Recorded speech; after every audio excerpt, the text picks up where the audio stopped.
Ryan Q, the man who became the Jackal, was born in 1887 to a prostitute. Ryan later developed a sick and insatiable appetite for the female gender, attacking prostitutes and stray women with the cunning of a wild animal. As a means to cure his insatiable appetite, Ryan committed himself to Borehamwood Asylum. After years of imprisonment in a padded room, he went completely insane, scratching at the walls so violently that his fingernails were torn completely off. The doctors kept him permanently bound in a straitjacket, tying it tighter when he acted out, causing his limbs to contort horribly. Still fighting to free himself, Ryan gnawed through his straitjacket until the doctors finally locked his head in a cage and sealed him away in a dark basement cell. There, he grew to hate any kind of human contact, screaming madly and cowering whenever approached by people. When a fire broke out in the asylum, everyone but Ryan escaped. He chose to stay behind and meet his deserved fate.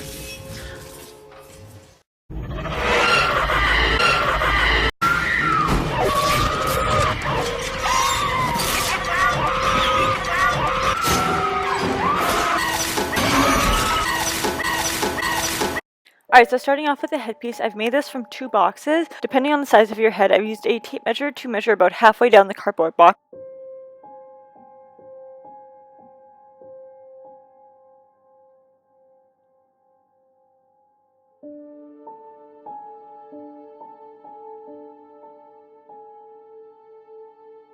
For the actual strips though, I made them about 1.5 inches wide each.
Then cut on each line that I had just made. Since this box was folded, each strip that I cut was actually 2 strips. You definitely don't need this many, but it was nice to have more than I needed than less than I needed, and then have to get another box, etc., etc.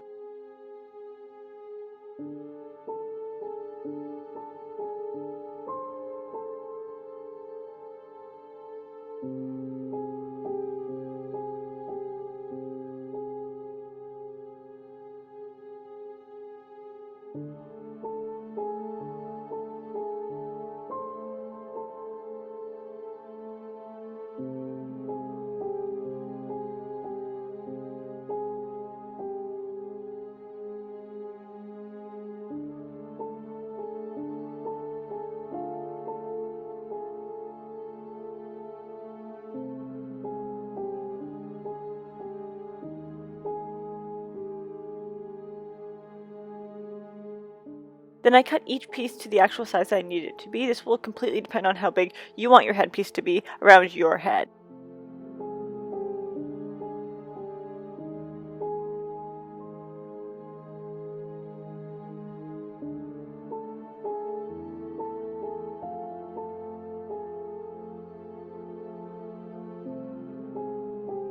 For the portion that my head actually goes in, or like is going to be placed in, I place 4 pieces down just to give the approximate placement of where they will be and how big I need this square to be.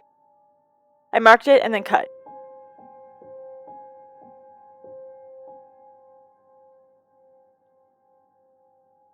I use a mannequin head as a sort of guideline, almost kind of like a really, really rough guideline.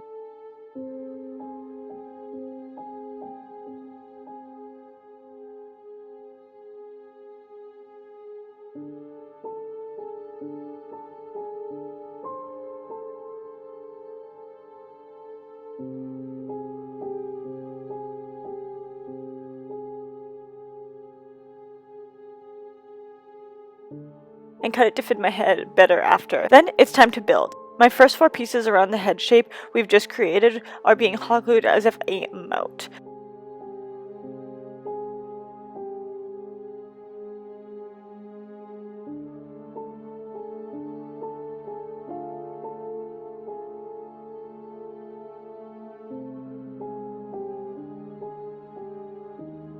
Then on each side of the moat, I'm building up, putting each piece on each side about 3 inches apart all around the headpiece. You'll need 4 around each of the portions of the headpiece, so each side.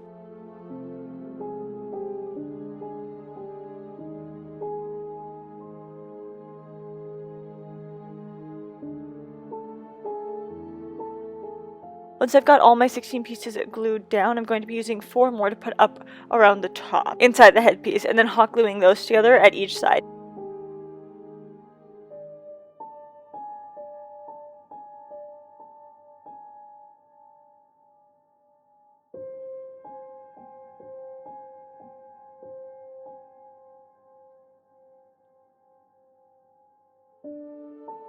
Next up, the top. Same thing, gluing a single piece to the top to make it match the bottom. This requires 4 pieces.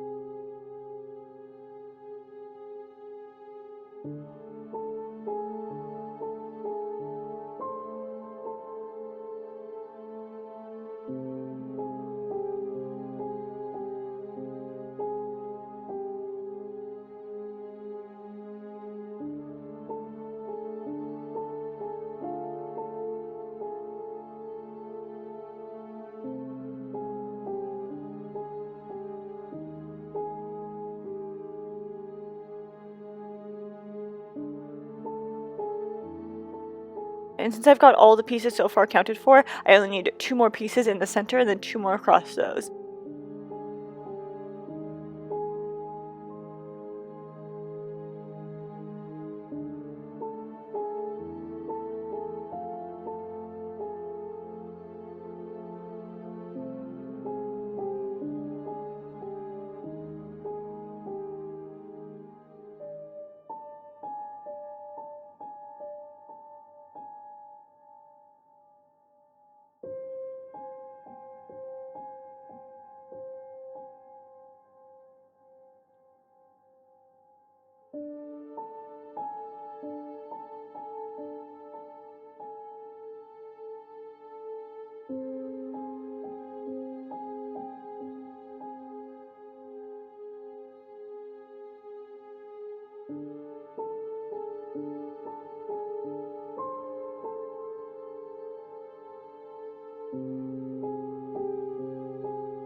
So, in not so complicated terms, because I know this sounds really complicated if you weren't actually watching this, on each side I've used 8 pieces, 1 along each side, and then 2 in the middle and 2 crossing over that.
As for the look of the bolts though, used to hold everything together, I've used, yes, those are googly eyes.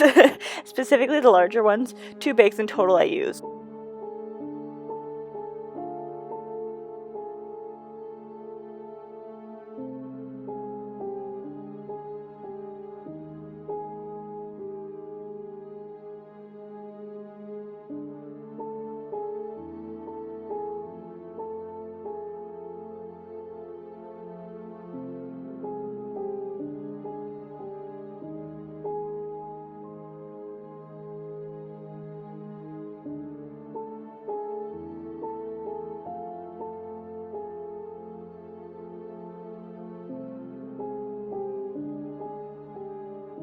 Once I've got all the eyes glued into place, I'm going over it with a wash of medium brown acrylic paint.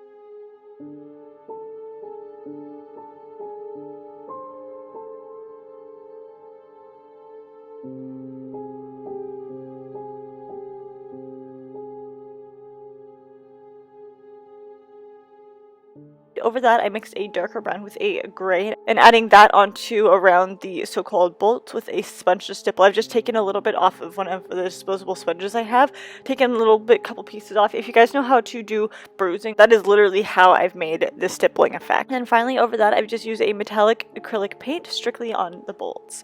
Alright guys, so the upside of pre-filming is that you can push out a lot of content all at once in a very short amount of time. But see, the downside of pre-filming is that you don't know if you've lost any footage or if you've accidentally deleted it or whatever until you're editing the footage, which is what happened today.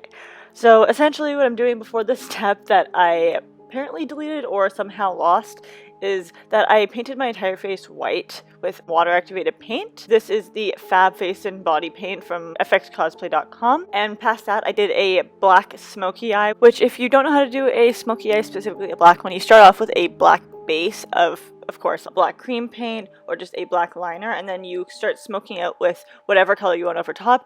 For me, it was going to be a black eyeshadow. I think I even used a little bit of blue in this one as well. But past that, you're going to put some spirit gum down in all of the places that you want to put some cuts down, and once that's tacky, you're going to put some scar wax down over top of that. Make sure you have Vaseline or something on your fingers so it doesn't stick to your fingers, and then place that down. And then I put liquid latex over top of mine to secure it further, and then this is where we are right now, and that is just putting translucent powder over top of it so it's less shiny. I have added a little bit more white water activated paints to each side. This is normally what I would do with a foundation or concealer, but since my face is painted with white water activated paint, it makes sense to use white water activated paint to further blend it in. I'm just putting a little bit on a brush, very detailed. I think this is a squared off brush, and then I'm using my finger to kind of pat it out a little bit.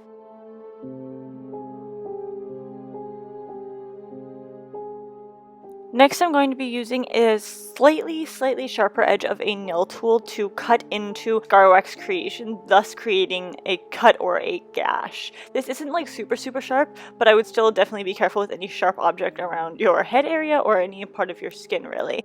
I'm doing this with all of them, even though they have been set with a little bit of liquid latex. I'm just kind of going around those. Onto the one with my mouth, I'm actually using rigid collodion for that one because it seems like a little bit of an easier way to go about this because the mouth is a more mobile area and scar wax tends to not stay in mobile areas very well. Onto my mouth though, I'm going to be using a black eyeshadow on a very fluffy blending brush, squeezing my lips together almost like in a really awkward kissy face. This is going to create lines in my face.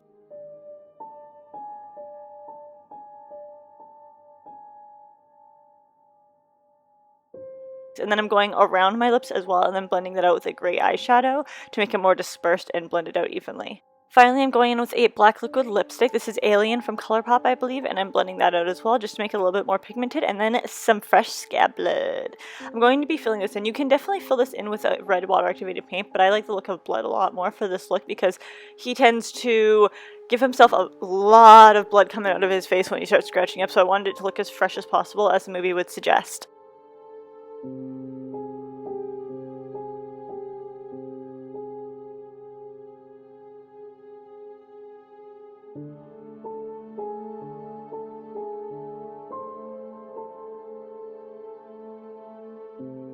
Filling my lip in with actually black because they're more cracked rather than actually bleeding out, and black just kind of seems a little bit more spooky.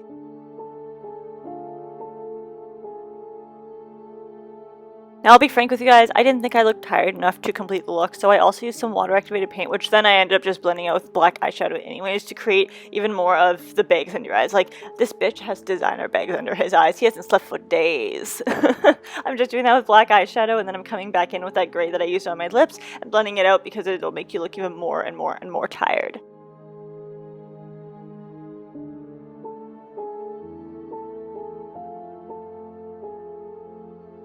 Finally, to add something more to this look, I'm coming in with some alcohol activated paint specifically for your teeth, and I'm putting it all along there, both in nicotine and blackout, or just eat a bag of Oreos and just like don't brush your teeth at all afterwards. But you do want to put these on dry teeth, which is why I had the cotton to begin with. But that is it for today's video, and I do hope you guys enjoy, and happy Halloween!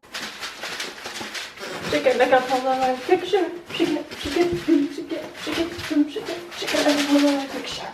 Shake it, shake it, shake it, shake it, shake it like a Polaroid picture.